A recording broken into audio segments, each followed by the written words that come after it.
palestra será Evangelho, roteiro de iluminação espiritual.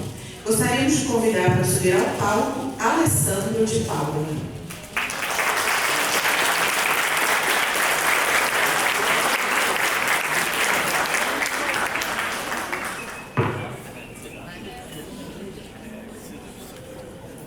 Boa tarde a todos.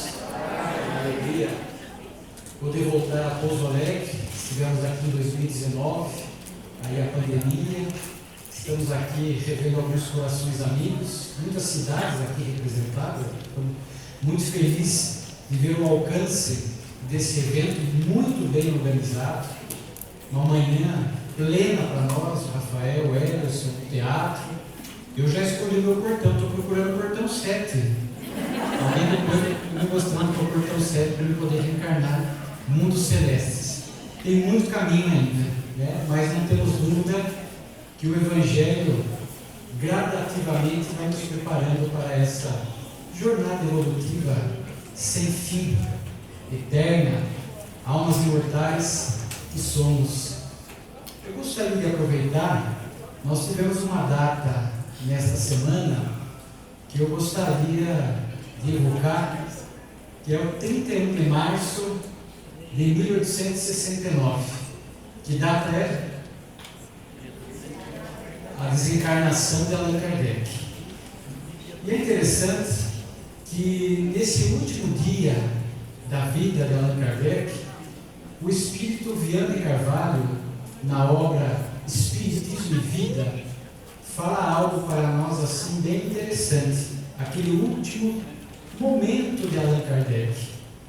Porque Kardec para nós é, sem dúvida alguma, também um modelo e guia, não só no campo do bom senso, no campo da intelectualidade, no campo pedagógico, mas também, o que muitos de nós desconhecemos, é que Allan Kardec é um modelo de cristão, um modelo de homem de bem para nós. Nesse último dia, na noite de 30 para 31 de março de 1869, o benfeitor Viana de Carvalho diz que Allan Kardec, durante o sonho, em estado de desdobramento, havia se encontrado com o Cristo, com o Espírito de verdade. Certamente, já sendo preparado para este retorno à pátria espiritual. E diz Viana de Carvalho que quando Kardec acorda pela manhã, ele estava envolvido por emoções que ele não sabia explicar. Havia encontrado com o Cristo, não trazia isso conscientemente registrado, mas trazia no seu íntimo aquela energia, a lembrança intuitiva daquele encontro com o Cristo. Ele acorda, estava em dança, preparando-se para mudar de casa. Tudo estava preparado, encaixotado, e eis que, entre 9 e 10 horas da manhã, bate a porta, e ali Kardec vai atender um jovem.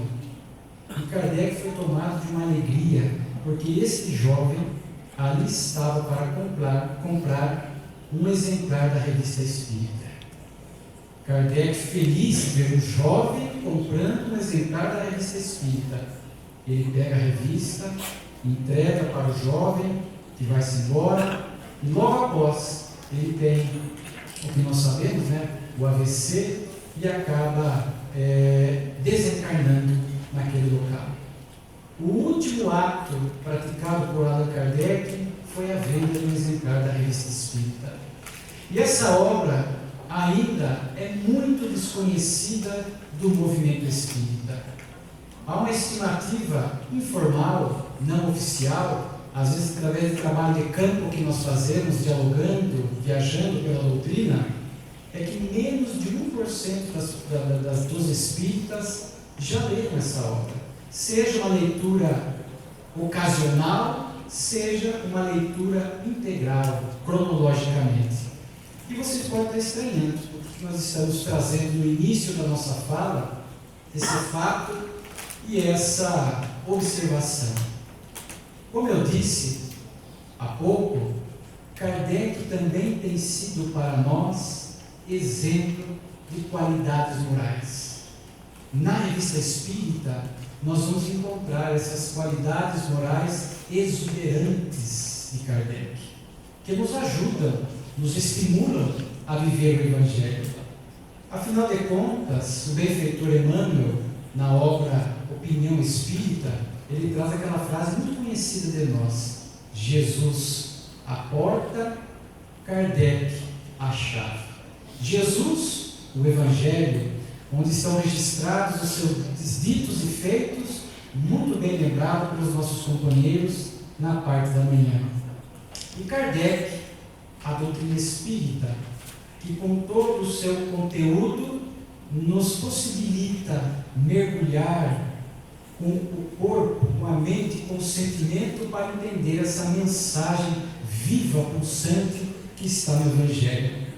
Mas Kardec não se limitou a ser apenas o codificador das obras fundamentais, que foi a sua missão principal, não temos dúvida.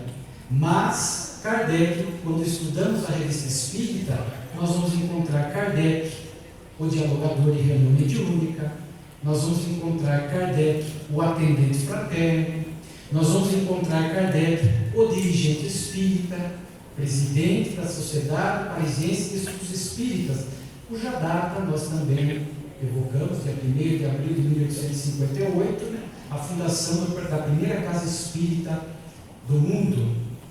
Mas Kardec também foi um bom espírita, um homem de bem, daquelas qualidades, algumas que o Rafael nos trouxe aqui ao se referir ao Evangelho segundo o Espiritismo. Estava comentando agora há pouco com uma companheira que quando nós vamos falar de Evangelho, nós vamos falar de qualidades morais, de exemplos que nos tocam a alma, naturalmente a literatura espírita é muito fértil. O movimento espírita nos traz personalidades, pessoas que nós poderíamos aqui citar centenas, quiçá milhares, de que realmente abraçaram o Evangelho e viveram no cotidiano as virtudes que o Cristo nos ensinou. Raramente nós vemos utilizando-se de Allan Kardec como exemplo de qualidades morais do Evangelho. Porque se nós não estudamos a Revista Espírita, teremos alguma dificuldade de fazer essa constatação. E na Revista Espírita, para homenagear essa data do 31 de março de 1869, nós vamos encontrar, por exemplo, já que estamos falando de Evangelho, de exemplo, homenageando o nosso nobre codificador, que elegeu o Evangelho como guia de iluminação espiritual, nós vamos encontrar, por exemplo, Kardec, um homem profundamente caridoso. Tanto que na Revista Espírita, muitas vezes nós vamos encontrar ele abrindo a sede física da Revista Espírita para poder receber donativos e doações. Ele noticiava na Revista Espírita o que ele chamava lá de subscrição, pedido de doação.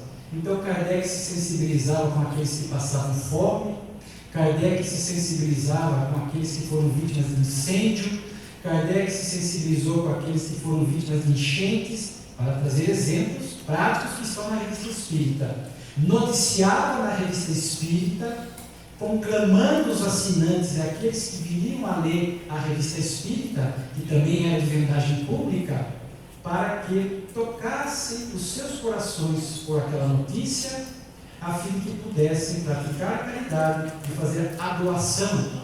E ele, Kardec, então recebia ali, na sede da Revista Espírita, e fazia esses donativos chegar ao destino e prestava contas. Sinceridade, foi dito, a integralidade, a honestidade, prestava contas de quanto foi recebido e encaminhado para aquelas pessoas que precisavam. É um lado caridoso, preocupado de Allan Kardec em realmente ter este olhar, que o Evangelho nos convida a ter, este olhar social, esse olhar coletivo, não mais individualista, egoísta, que como o teatro mostrou, ainda é característica de um mundo de provas e expiações.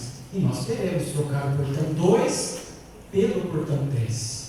A Terra está nessa época de transição. Então necessitamos desenvolver essas qualidades morais. A caridade. Kardec, nós vamos encontrar na Revista Espírita também a sua qualidade de humildade. Kardec tinha uma profunda humildade, porque pouquíssimas vezes, é verdade, mas quando se equivocou, ele não teve vergonha de mostrar que falhou e retificar um ponto de vista equivocado após ouvir o mundo espiritual. Ele podia muito bem suprimir e apresentar só o que os espíritos superiores trouxeram, a verdade, a correção.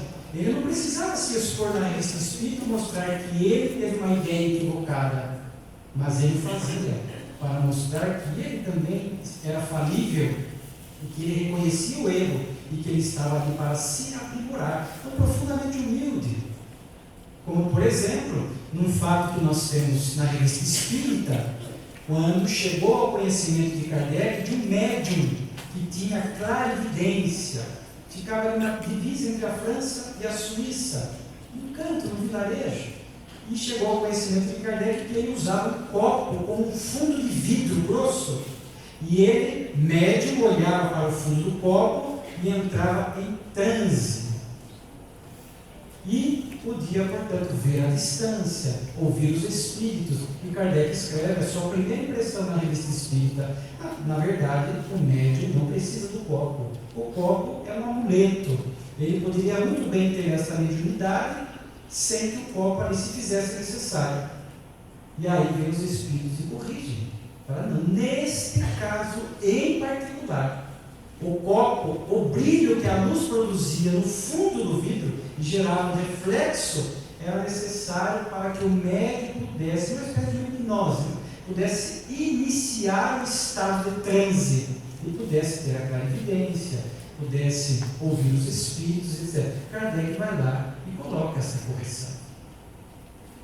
Kardec era profundamente tolerante, tinha uma compaixão impressionante. Porque se é algo que eu nunca encontrei na revista espírita, é Kardec devolvendo ofensa por ofensa, agressão por agressão. Ele tinha uma compaixão com as falhas alheias. E olha que o espiritismo foi atacado gravemente. Por exemplo, a ponto de terem publicado à época que o espiritismo estimulava o suicídio. Que o espiritismo era responsável por alguns suicídios que aconteceram. Falando que o espiritismo pregava algo que o espiritismo jamais defendeu. Kardec ia na revista espírita, a tribuna do espiritismo, a rede social do espiritismo daquela época, e escrevia um artigo.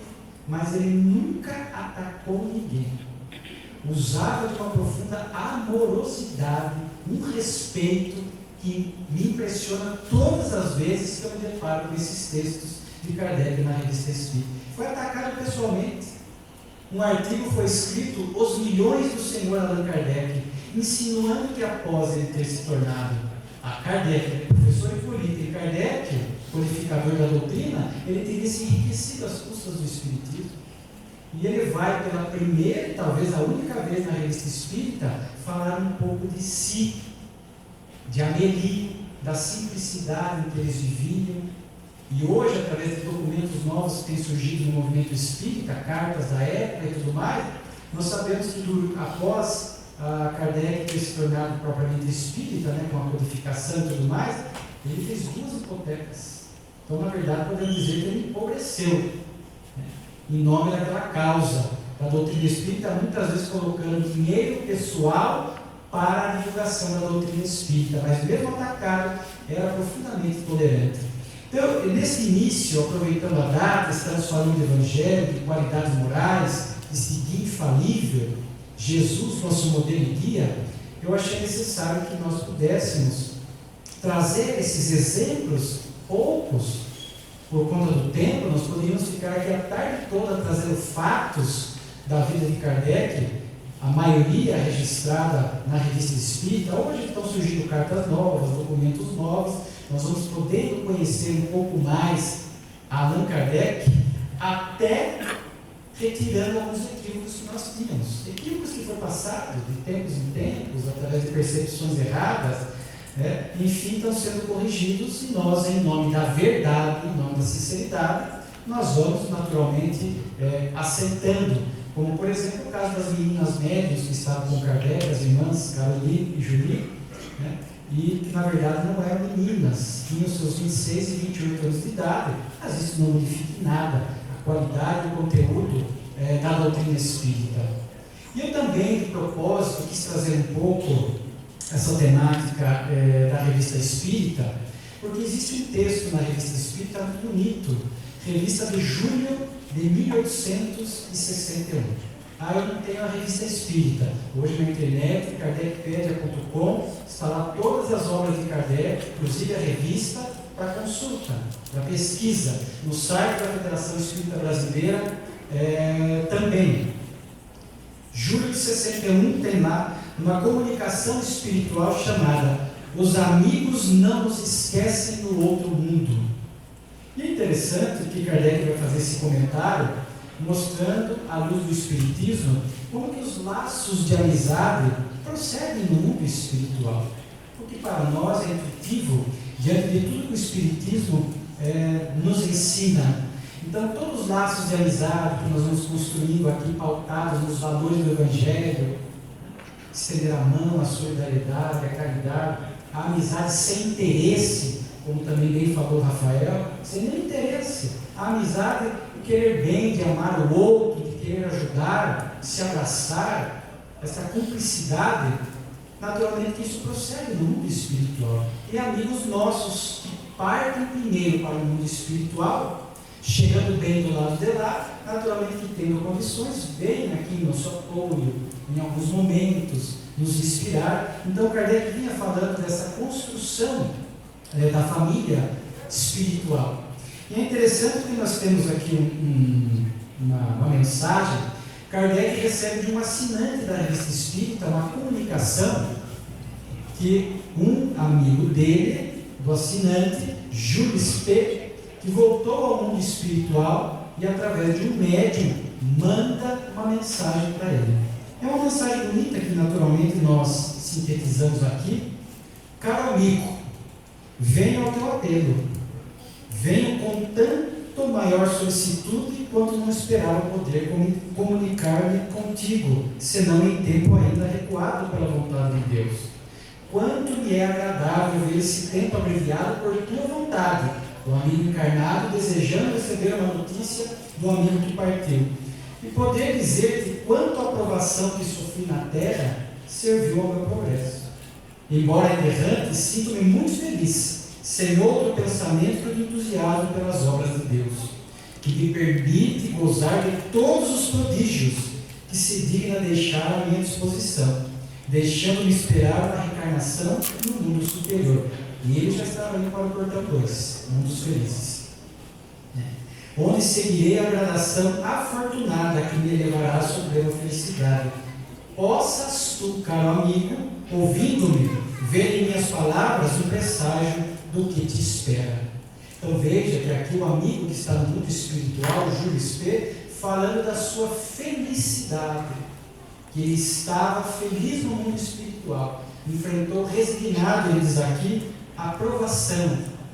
Então era um espírito que desfrutava desse estado de plenitude no mundo espiritual, certamente porque viveu os valores do Evangelho. É assim que a obra que este ano o movimento espírita está celebrando, os 160 anos, a obra O Céu e o Inferno, a Justiça Divina segundo o Espiritismo, nos mostra. O Espírito está falando dessa felicidade moral dele, lá do outro lado. E quando nós vamos à segunda parte da obra O Céu e o Inferno, onde Kardec traz as comunicações espirituais, que é o laboratório, o alicerce, de onde ele construiu os conceitos da primeira parte, ouvindo o mundo espiritual, ouvindo os espíritos em diferentes níveis de condições do mundo espiritual, a preocupação de Kardec, por isso que eu falei Kardec, o dialogador. Muitas das comunicações que estão na Revista Espírita, que foram publicadas na obra O Céu e o Inferno, na segunda parte, não todas, mas grande parte foram conduzidas por Allan Kardec. Outras vieram de outros centros, de outras localidades, e outros dialogadores conduziram a conversa.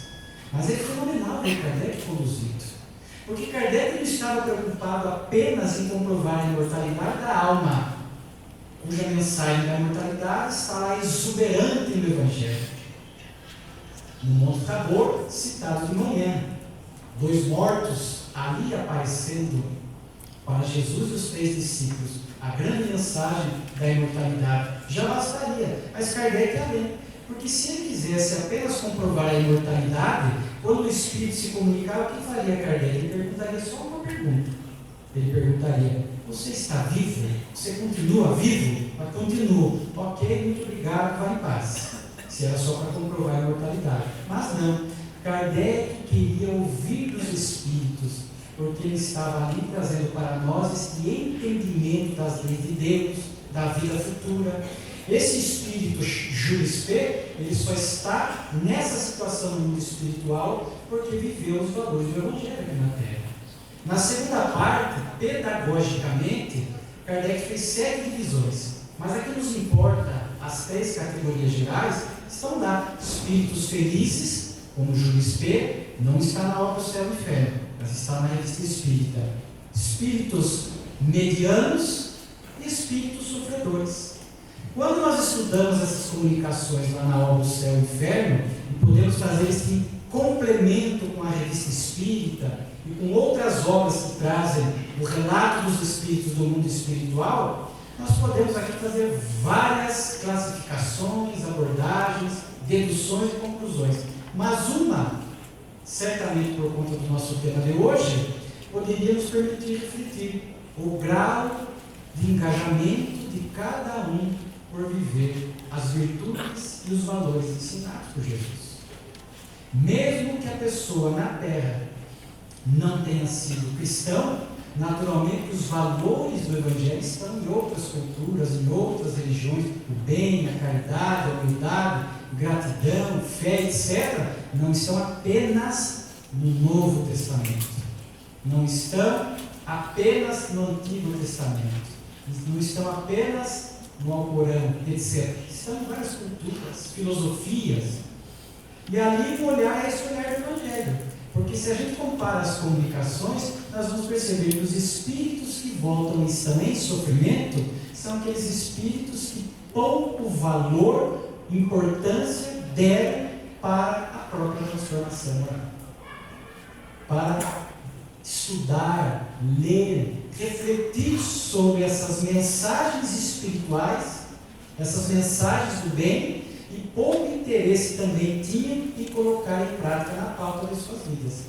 Então, conforme nós vimos aqui, era o que estava marcando o portão 2, o portão 1, mundos primitivos, o portão 2, provas e expiações, eram pessoas preocupadas, apegadas aos prazeres, às paixões, prejudicar o próximo, levar vantagem, estão sofrendo.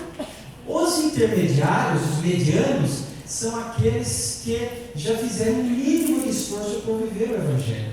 Só que tem uma característica ao comparar com os felizes. Talvez muitos de nós aqui nos enquadremos nessa categoria dos espíritos medianos. E um encontro como hoje é para que a gente possa fazer essa autoavaliação do Evangelho, desse roteiro redivivo, o Espiritismo, o Evangelho redivivo, e como anda esse grau de engajamento nosso por viver o Evangelho. Espíritos intermediários, nós vamos encontrar ali muitas oscilações e instabilidades. Não há uma fidelidade mais sólida, mais engajada. Então, ora está bem, ora está mal. Ora vive o Evangelho, ora não vive. Ora segue aos velhos conflitos, às velhas inclinações e perturba-se. Ora está bem. Então, há uma oscilação nos espíritos intermediários. Nos espíritos felizes, como Jules P., como outros que estão lá, Dr. Demer, Jobard e outros, são 19 comunicações, há uma estabilidade. Foi muito o que o Rafael falou na parte da manhã. Até brinquei com o Ederson e o Rafael, facilitaram muito a nossa fala aqui na parte da tarde. Então eu tive que, quando o Rafael trouxe aqueles 5 virtudes, o Ederson trouxe aqueles diálogos com Jesus, O convite é que soe bem aos nossos ouvidos, toque o nosso coração e o esforço para que isso seja um compromisso de estabilidade. Se oscilar um pouquinho, oscila, mas logo já cai em si e retoma o compromisso com o Evangelho. Então é isso que distingue aquelas três categorias. Mas o interessante nessa comunicação espiritual que nós estamos citando é que o amigo encarnado que estava recebendo a mensagem do amigo desencarnado, eu aqui sintetizei a comunicação. Ao perceber essa preocupação daquele amigo espiritual, o tom de fala dele, estar feliz, a felicidade moral, e percebendo que o amigo estava querendo chamar a atenção daquele que estava aqui na Terra, ele fala, é como se ele falasse assim, continua falando, fala para mim, continua falando que eu quero ouvir. E aí uma das respostas diz assim, eu te direi, abre o livro dos teus destinos, o Evangelho, meu amigo, dar-te-á a compreender muitas coisas que não te poderia exprimir, deixa a letra, toma o espírito desse livro sagrado, e nele encontrarás todas as consolações necessárias ao teu coração.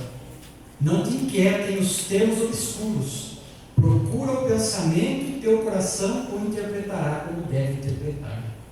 Agora estou mais ao corrente e confesso o erro que nós, espíritos, cometíamos ao considerá-lo, o Evangelho, tão friamente quando vivos. Hoje reconheço que de bom coração teria podido, entendendo naquele tempo os piosos ensinamentos que o Divino Mestre nos deixou, encontrar nele o socorro que nos faltava. Então veja que o Espírito está falando ao livro dos seus destinos, o Evangelho. Aí eu pergunto para vocês, qual é o livro dos nossos destinos? É o Evangelho. É o Evangelho. Porque Jesus para nós é o ápice. Jesus para nós é o modelo e guia. Emmanuel, o benfeitor, na obra O Consolador, ele foi indagado. E aqui a gente citando uma obra do Chico, já homenageamos o Chico, dia 2 de abril de 1910, nascia Francisco Cândido Xavier. Dos livros sagrados que estudam as questões espirituais, qual que é o livro mais importante para a nossa iluminação espiritual? Com todo respeito a todos os livros que existem nessa seara, não há livro mais eficiente para a nossa iluminação espiritual que o Evangelho. Até aqui no teatro, quando os atores estavam aqui interpretando, estavam Moisés, Jesus e Kardec, até facilitou a imagem que Emmanuel constrói na obra, o Consolador, para a gente entender que o Evangelho, que o Cristo, é o ápice das nossas aspirações. Porque a primeira revelação, Moisés, que representa para nós o que não fazer, a justiça. Não faça o outro que você não deseja para si mesmo. Jesus, a lei de amor, o que fazer? Faça o outro aquilo que você deseja a si mesmo. E o Espiritismo, a terceira revelação, a verdade, o porquê fazer. Ali Emmanuel mostra que a segunda revelação, o Cristo é o maior de todas, a primeira e a terceira orbitam em torno dela. Aqui na imagem, Jesus no meio, os atores, e a terceira e a primeira revelação na ponta, porque ali no meio esse símbolo de que é o mais importante para nós. O Evangelho contém tudo o que nós necessitamos. Há lições diretas, objetivas, claras.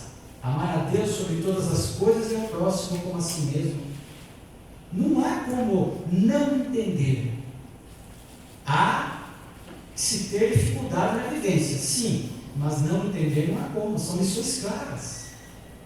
Como diz o Espírito Juiz Pedro, há lições claras e algumas obscuras, há outras que estavam em símbolos. Por isso, na questão 627 do Livro dos Espíritos, Kardec faz uma pergunta muito oportuna aos benfeitores espirituais, que vem ao encontro do pensamento que estamos desenvolvendo. Ele pergunta, já que o Evangelho contém tudo o que nós precisamos para a nossa consolação, para a nossa instrução, para a nossa transformação moral, qual a utilidade do Espiritismo? E aí os benfeitores respondem, Jesus não podia dizer tudo, usou de alegorias e parábolas em um momento. Era necessário que o tempo avançasse e a humanidade amadurecesse, a fim de que viesse o Espiritismo, o cristianismo revivido, e pudesse agora relembrar o que Jesus disse, apresentando-nos lições de forma mais clara e objetiva, para que ninguém pudesse pretextar, alegar ignorância ou desconhecimento. Então, a doutrina espírita para nós é, simbolicamente falando, essa volta do Cristo à Terra, a fim de que este livro dos nossos destinos, porque eu posso ficar embarcando no portão 1, mundo primitivo, durante muito tempo. Eu posso ficar de frente com o portão 2, mundo de provas e expiações, muito tempo, mas não de forma eterna. Há uma hora que este livro dos nossos destinos, há uma hora que a figura do Cristo, seus ditos e feitos, vão nos tocar o coração, possibilitando que a gente tenha condições de buscar os demais portões do embarque do aeroporto, conforme a peça do teatro nos trouxe. Emmanuel chega a dizer que mesmo aqueles não cristãos, embora, como eu disse, a mensagem do bem está nas religiões, nas filosofias e nas culturas, mesmo aqueles que hoje olham para Jesus e não o valorizam, não o reconhecem, às vezes é um simples profeta, às vezes como um revolucionário, mas uma hora esse espírito, na sua trajetória espiritual, vai compreender que Jesus é um espírito, um sol em nossas vidas de primeira grandeza, e aqui na terra não há ninguém que se substitua em exemplo, em mensagem, até porque para nós espíritos isso ganha um contorno ainda maior, porque sabemos que ele é de fato, conforme o símbolo do aeroporto aqui mostrou, o Cristo tomando conta, o comandante, o nosso governador espiritual. Estamos todos, sem exceção, mergulhados no discípulo do Cristo. Então, nesses tempos de transição, muito importante uma temática como essa, que nos permita mergulhar no Evangelho, mergulhar em nós mesmos, avaliar as nossas condutas no cotidiano, porque conforme nós estamos vendo aqui as falas, o Evangelho se mostra no cotidiano. Espiritualidade tem que transbordar no cotidiano, no nosso dia a dia, na forma como a gente diz bom dia, na forma como cumprimentamos e olhamos para as pessoas, na forma como nós estamos aqui tomando o café da manhã, indo ao serviço, chegando ao serviço, como convivemos no ambiente de trabalho, no lar, no tempo religioso. É ali que nós vamos observando nas dificuldades, nas provas e nas expiações, porque em muitas circunstâncias viver o Evangelho quando estamos num período, nem é uma vida toda de calmaria, mas nos períodos de calmaria mais simples. Aliás, tem que tomar muito cuidado nos períodos de calmaria. Às vezes ali, os defeitos do homem velho, por conta daquela calmaria que muitas vezes nos convida, nos incita à inação, é que nós acabamos tomando atitudes equivocadas e colocando a reencarnação em risco. Mas é nas dificuldades. Existe um texto que eu gostaria de compartilhar com vocês, que está numa obra chamada Renúncia. Eu li essa obra, eu já tinha lido há 2000 anos, faz parte daqueles romances históricos de Emmanuel, Paulo Estevam, há 2000 anos, 50 anos depois, Ave Cristo, e a última obra, Renúncia, que já se dá no século XVI, mais ou menos, século XVII aproximadamente. E esse livro eu li no ano passado, e uma frase ali me tocou profundamente. É uma frase linda, que tem sintonia com isso que nós estamos falando. É um momento do livro em que Emmanuel é tão nobre que quando ele se propõe nas obras a contar um pouco de si mesmo, das suas vidas passadas, veja que quando a gente lê o livro, claro que aprendemos com Emmanuel, mas ele traz tantos personagens, tantos outros personagens que viviam o Evangelho de forma tão pujante que nos cativa. A gente vai ler há 2000 anos e se emociona com a esposa dele, com a Lívia. Depois você vai nas outras obras com Célia, com Quinto Varro, converteu, o quinto vago convertido é o próprio Emmanuel, mas o quinto vago tem ali nos olhos do Dr. Bezerra de Menezes, Rufus, Eurípides Barçanufo. Nós vamos encontrando irmão Corvino original, Dr. Bezerra. Então nós vamos encontrando tantas mensagens bonitas, personagens que vivem o Evangelho no cotidiano que nos inspiram. E na obra Renúncia, a personagem Alcíone, que foi Célia na obra 50 anos depois, ela vem lá do sistema de Sírios, um mundo mais elevado, embarca no Portão 2, vem aqui para o mundo de provas e expiações em missão. Ela volta para a terra, que ela foi Célia, vai a Sírios, volta em missão, por conta de alguns corações amorosos que ela tinha vínculo. E num dado momento ela está conversando e ela lembra, porque ela conviveu com o padre Damiano. Quem era o padre Damiano? Vocês vão ler, é Emmanuel. Ela conviveu com o padre Damiano e ela, lembrando no diálogo, ela traz uma frase que ela aprendeu com o padre Damiano. É uma frase linda, gente. Ela diz assim, nós até anotamos aqui. Nós vamos fragmentar e comentar. Ela começa assim, lembrando. O estudo das letras sagradas é comparável a uma pesca de luzes celestiais. O estudo das letras sagradas é comparável a uma pesca de luzes celestiais. A letra mais sagrada que nós conhecemos, conforme Emmanuel apontou, o Evangelho. E é uma pesca de luzes celestiais. Nós poderíamos dizer aqui uma pesca de virtudes. Porque quando nós mergulhamos no estudo do Evangelho, ali nós vamos pescar virtudes, que não são nossas. Virtudes que nós encontramos no Evangelho. Então nós vamos jogar a varinha lá, nessa simbologia da pesca, e aí nós vamos lembrar os fatos que lá estão. O Elson trouxe, alguns.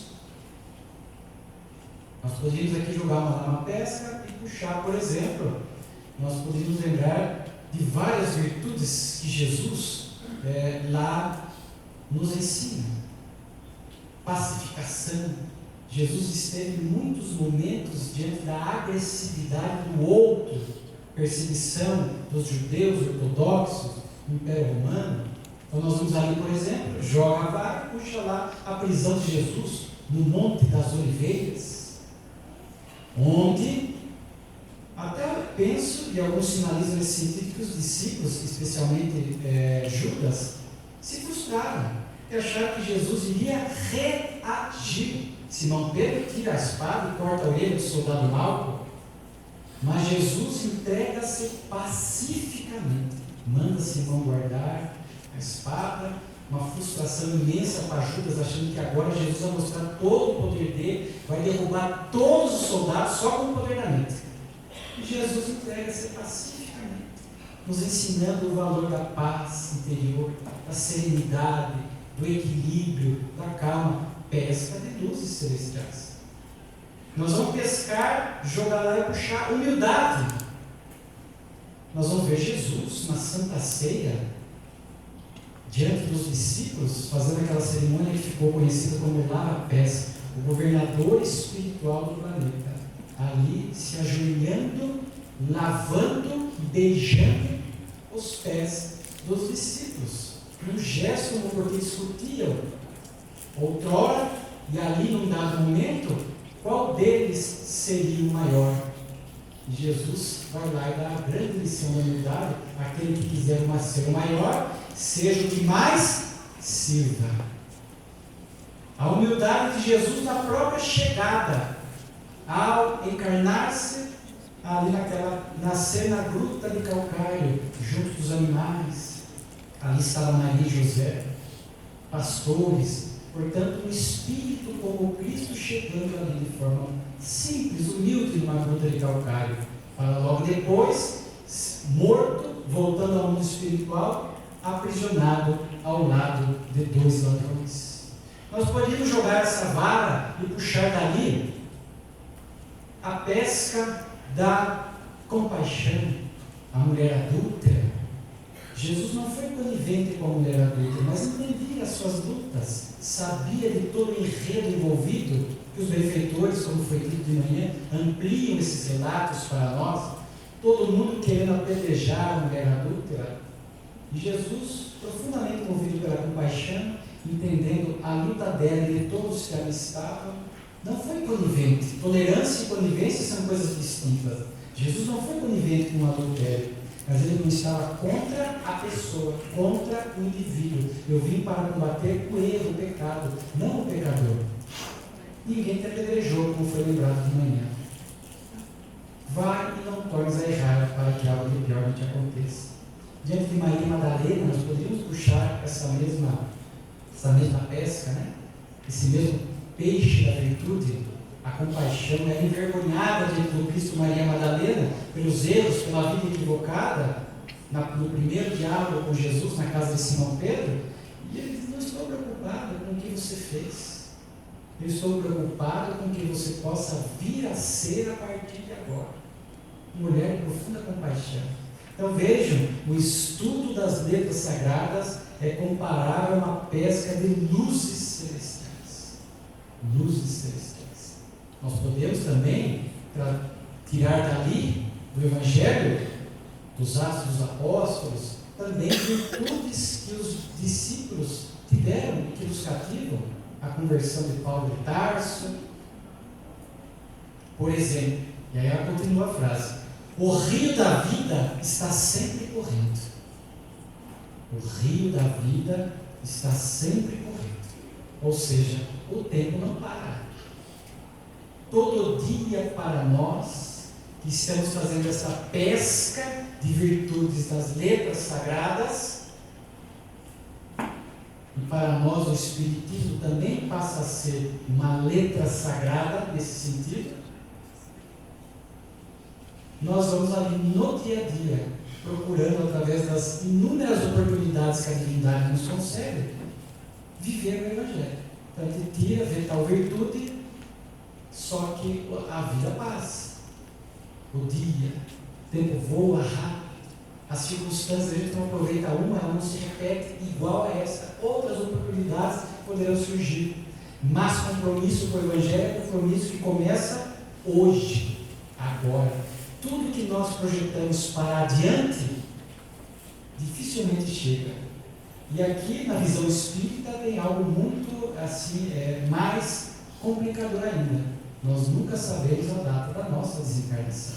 Se eu soubesse que eu fosse viver exatamente mais 30 anos, talvez eu tivesse condições de fazer um planejamento. Mas nós não sabemos. Pode ser amanhã, pode ser hoje, pode ser daqui uma semana. E o que nós temos visto às vezes em reunião mediúnica, e há uma obra do Divaldo Franco que nos chama muito essa atenção, e eu percebo que às vezes muitos espíritos me dizem: eu não posso, eu começo a ler essa obra, porque toca nas próprias feridas. Quando a gente começa a ler uma obra e o negócio empaca, não vai para frente, nos inquieta, nos incomoda, está acionando coisas do homem velho dentro de nós. Memórias do Suicida, as pessoas começam a ler e falam: meu Deus, não vai. Talvez um antigo suicídio lá atrás, ainda dentro de nós, não ressignificado. A obra do Divaldo que eu cito é Tormentos da Obsessão. Tormentos da Obsessão. Que, na verdade, a obra Tormentos da Obsessão está na introdução do Filomeno Miranda. É uma obra que veio homenagear a obra do Céu e Inferno de Kardec. Lembra que nós falamos que a segunda parte tem 7 categorias? Eu trouxe 3, né? Felizes, medianos e sofredores. Tem mais 4 lá, não tem, gente?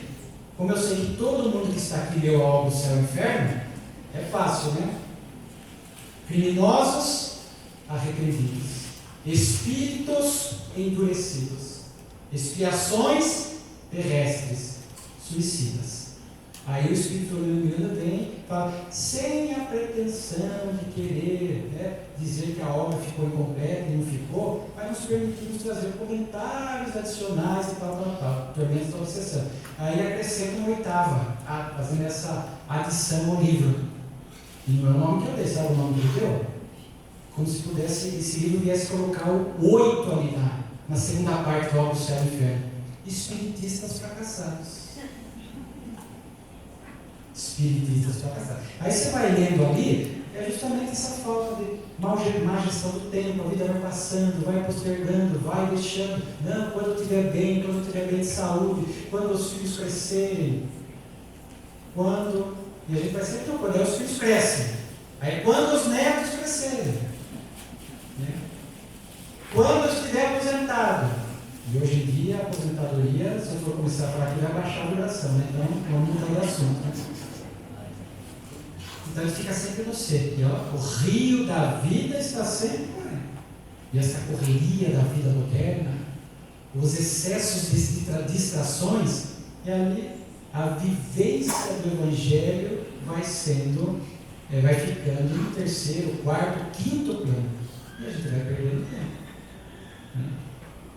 E aí ela continua. É indispensável energia serena. Energia serena. Porque nós somos dotados de energia, de vitalidade.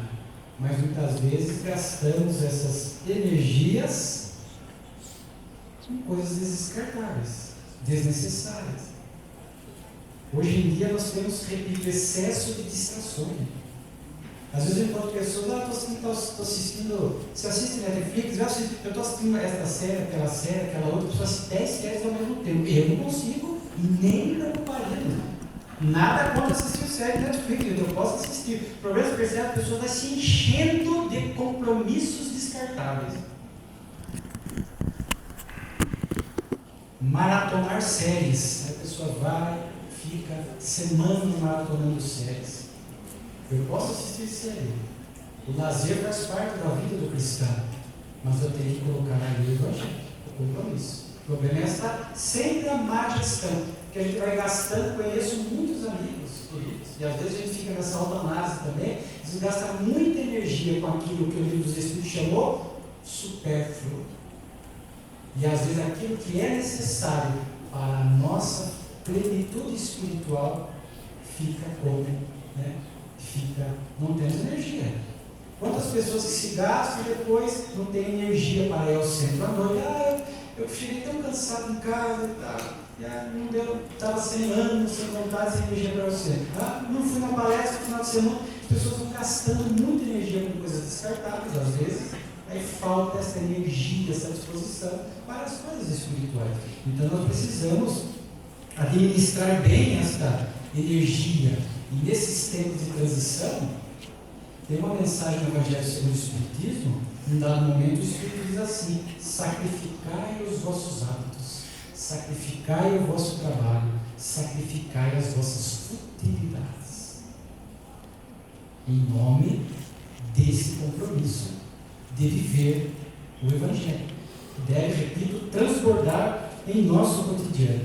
Aí ela diz assim: energia, né, serena e vontade ardente, indispensável. Vontade ardente. Né? É a questão 909 do Livro dos Espíritos. Né? Os benfeitores dizem que com um pouquinho de boa vontade nós seríamos capazes de superar as nossas más inclinações. Vontade, disposição para viver o Evangelho, inclusive dentro da casa espírita. Às vezes temos visto que há muita queixa nessa área do trabalhador sem vontade, desmotivado. A pessoa está dando passo e a mão está assim, ó.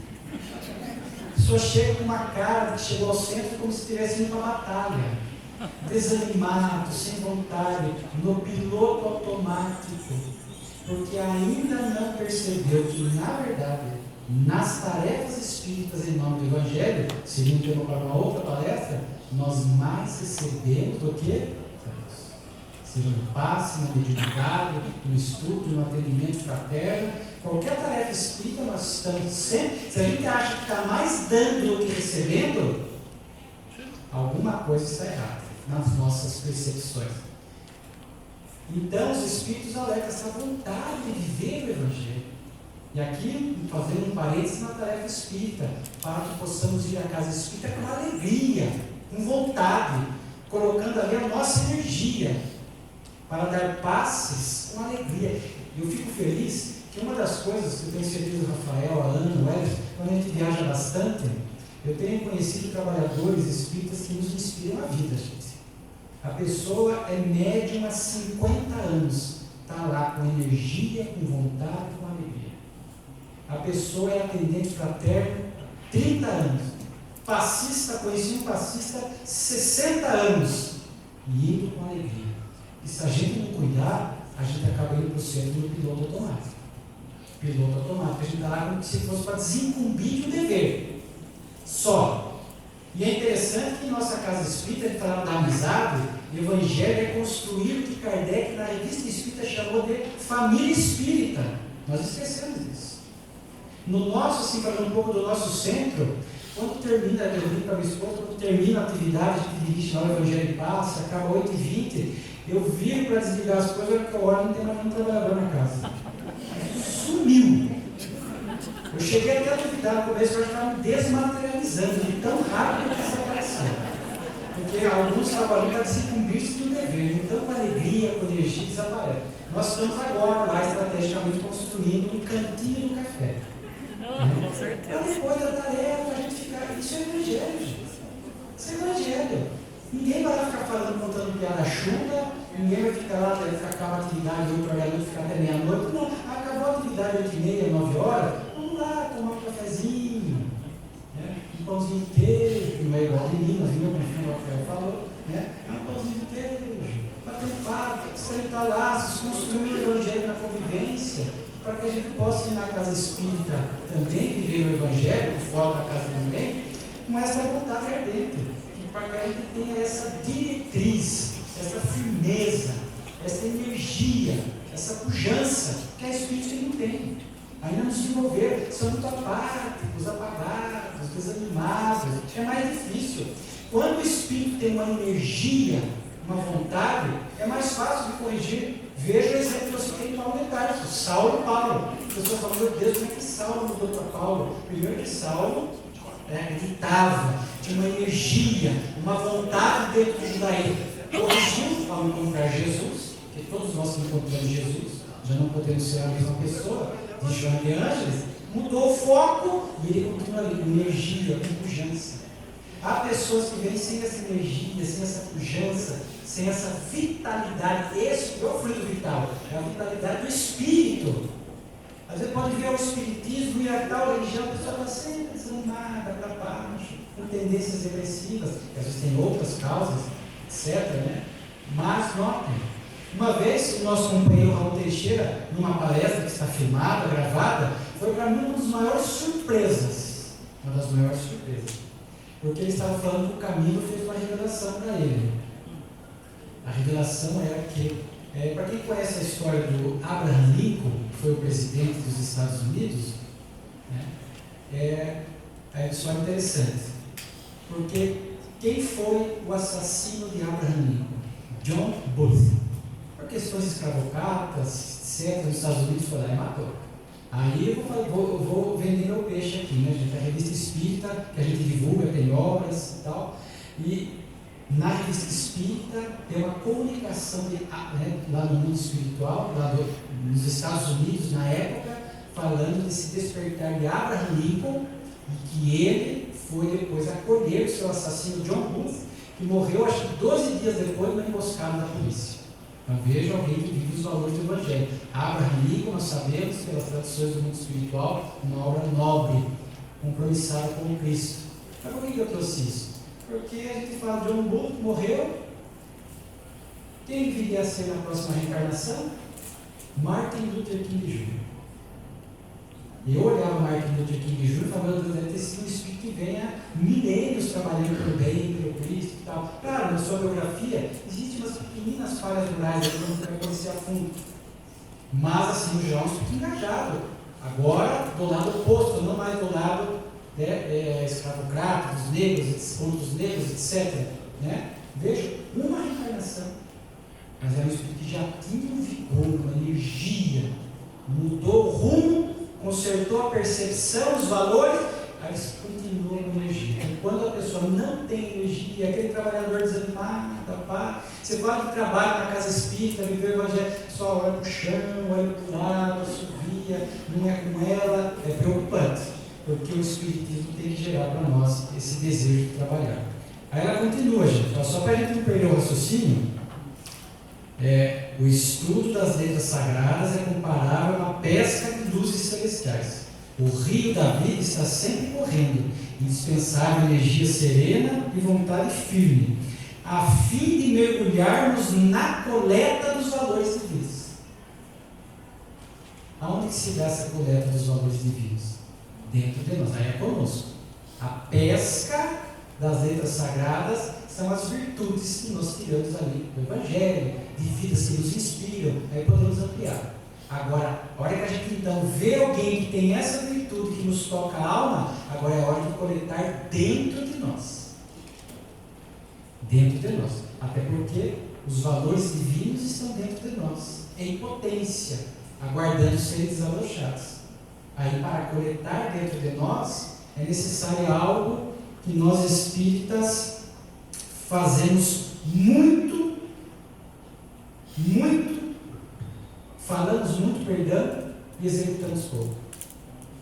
É um dos temas mais falados na casa espírita. Mas se pergunta aí, a pessoa começa e para, como faz? Autoconhecimento. Para coletar dentro de nós, eu vou lá e peço uma virtude, de pegar compaixão. Quanto eu tenho? Eu tenho compaixão? Quanto que o processo de coletar os valores divinos que o Evangelho nos ensina é algo profundo. Não é simplesmente olhar para si, não, eu sou materialista, não, eu sou impaciente, não, mas caridoso eu já sou. É algo muito mais profundo. Compaixão, eu tenho ou não tenho? Se não tenho, preciso começar a desenvolver. Se eu tenho, quanto eu tenho? Aí eu tenho que mensurar. Quanto eu tenho? De 0 a 10?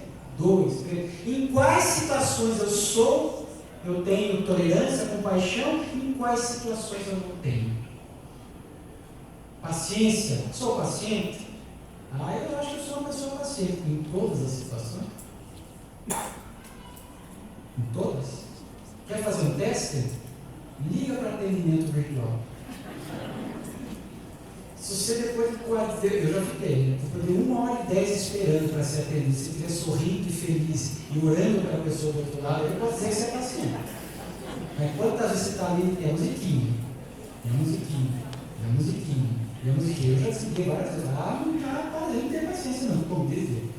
Às vezes não tem opção, tem que ficar. Então, às vezes a gente tem que aprender a fazer essa coleta dos valores divinos pelo autoconhecimento, é algo muito mais sério que nós pensamos. Se eu passar um papel para todo mundo aqui, papel e caneta para todo mundo, e eu falar assim, vocês têm 1 minuto para escrever 3 virtudes, 3 defeitos e 3 conflitos, tem gente que tem infarto e desmaia. Porque, não, 1 minuto não, mas precisa ter mais tempo. Tem gente que vai ficar com o papel na mão 1 hora e capaz de não escrever nada. Porque nós não estamos acostumados a esse autoconhecimento, a essa coleta dos valores divinos que estão dentro de nós.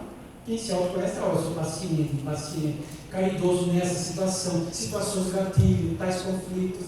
Aí nós estamos começando a levar a sério o Evangelho. Porque o Evangelho também é de alto amor. A gente tem que se acolher. Nós temos que olhar para os nossos defeitos, para as nossas. Uma palavra que o Alberto Almeida usa muito, né? As nossas encrencas. Não resistai ao mal, disse Jesus, ao mal que está dentro de nós. A gente tem que ter esse acolhimento, esse autocuidado. Eu sou assim, eu não tenho essa virtude do Evangelho. O que eu preciso fazer para começar a ter? Aí a gente vai do simples para o complexo. Para ser fiel nas grandes obras, tem que ser fiel primeiro nas iniciais. E aí a gente vai, aí sim, o Evangelho, nesse autoconhecimento sério, vai fazer sentido em nossas vidas. Nesse grande guia de iluminação espiritual para todos nós. Né? Existe uma frase aqui que eu separei, o tempo está avançando, está acabando o nosso tempo, que eu acho muito bonita, que está na obra Jesus e Nós. Jesus e Nós, de Valdo Franco, espírito do Dr. Bezerra de Menezes. Olha a frase. Reencarnastes comprometidos com o Cristo vivo. No livro dos nossos destinos, da Revista Espírita, a gente já reencarna comprometido com os valores do Evangelho. Encarnastes comprometidos. no momento áspero da grande transição, para promover-lhes o bem. Aí ele tem uma frase aqui, ó, sem esperar que sejam favoráveis às circunstâncias.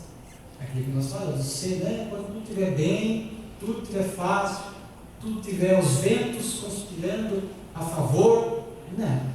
A gente vê que as grandes histórias de grandes vidas viveram o Evangelho nas grandes tempestades da vida, em situações assim realmente complexas, e ali seguiram fiel. Nós poderíamos lembrar de Tuiutaba. Tuiutaba está longe daqui, né, gente? O gigante deitado, Jerônimo Mendonça, né? Estava tudo bem. Aí, paralítico, tetraplégico, cego, problema no coração, etc. E aí Jerônimo Mendonça, a partir daí das dificuldades, a gente começou a ver ele viver o Evangelho. Viver o Evangelho. Alguém assistiu palestra de Jerônimo presencialmente? Levanta a mão. O gigante deitado, agora? Ou viu o vídeo mesmo que seja?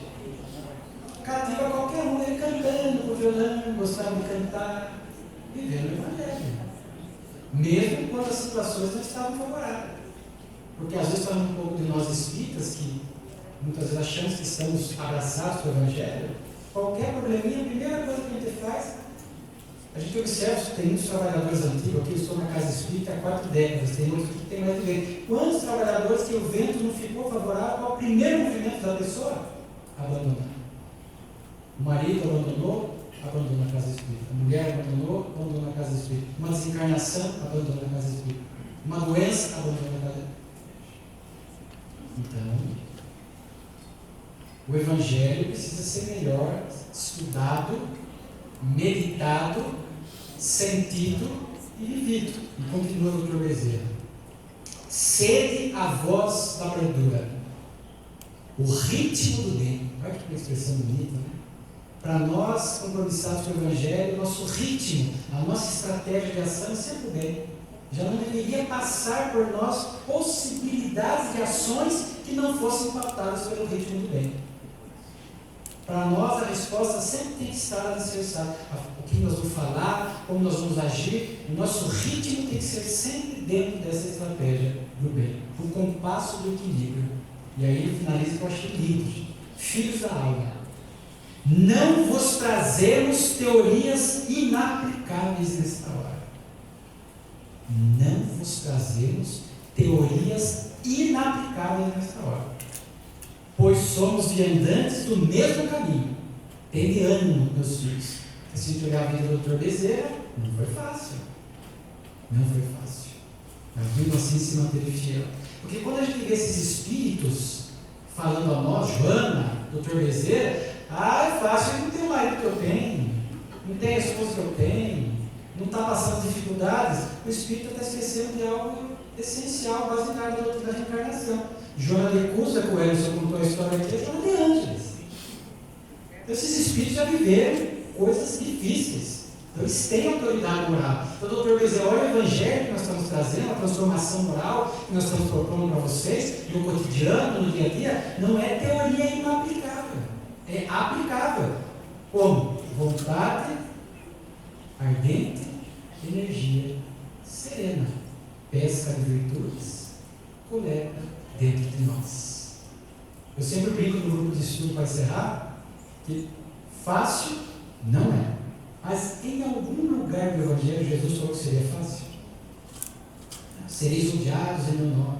Eu brinco no nosso grupo de estudo, ninguém vai poder ir propor reclamar de Jesus. Ninguém. Em nenhum momento ele iludiu, ele falou que seria fácil, que após abraçar o Evangelho, nossa vida seria uma calmaria. O Filho do Homem não tem onde reclinar, onde repousar a cabeça. Mas é algo que, sem dúvida alguma, vale a pena. Esse compromisso que nós temos com o Cristo, reencarnados, compromissados com o Cristo Jesus. Nesses tempos, servir na vinha do Senhor, nesses tempos de transição, onde grande parte da humanidade está realmente perdida, muitas indiferentes, neutras para o chamamento, outras se comprazendo no mal. Nós somos aquele que estamos nos esforçando para colocar o Evangelho, o exemplo do Cristo na pauta do nosso cotidiano. O que ganhamos com isso? A paz de consciência. Não tem tesouro maior do que a paz de consciência.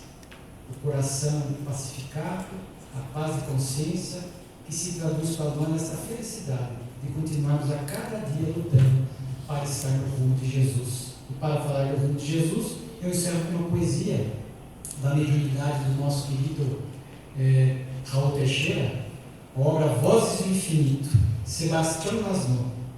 Se esperas seja a terra um ninho ameno, onde fulgure o ser, almo e sereno, espalhe pela vida as alegrias.